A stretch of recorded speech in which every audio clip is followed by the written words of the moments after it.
Even if you aren't big on reading books, there's a good chance that you might have heard of Neil Gaiman. That's because Neil is one of the most celebrated authors of his generation.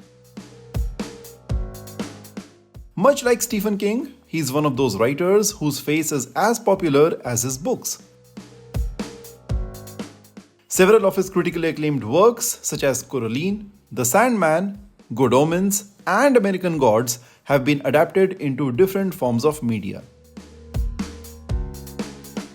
Estimated to have a net worth of around $20 million, Neil had many more projects in the pipeline. However, he has been dropped from season 3 of Good Omens, and the film adaptation of his novel The Graveyard Book has been put on hold by Disney. Moreover, season 2 of his adaptation Dead Boy Detectives has also been cancelled by Netflix. Reason being that as of now, at least 8 women have leveled sexual harassment allegations against Gaiman. One of the women happens to be the nanny of Gaiman's daughter, who has alleged that the author had forced himself on her on at least 2 occasions. Another woman claimed that Neil had pressurized her to have sexual relations with him in lieu of him letting her live on his property. He had later made her sign a non-disclosure agreement in return for a $275,000 payment. All the women maintained that Gaiman had pressured them into performing certain acts that they weren't comfortable doing.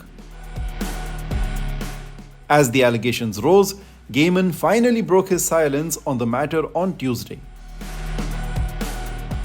Taking to his website, Neil denied all the allegations, claiming that none of his relationships were non-consensual.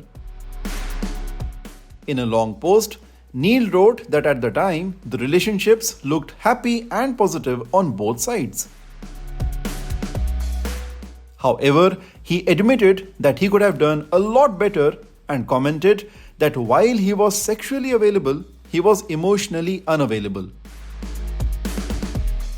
He also added that he deeply regretted the fact that he was careless with people's hearts and feelings. While mentioning that he was still learning, he strictly maintained that there was no abuse of any sort involved.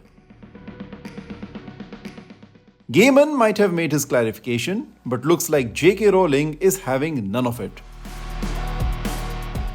In a now viral tweet, the Harry Potter authoress compared Neil Gaiman to Harvey Weinstein and blasted the literature community for being silent on the matter. With newer details coming in each day, this case looks like it's far from over. Watch this space for more and make sure to subscribe to Shosha for more such updates.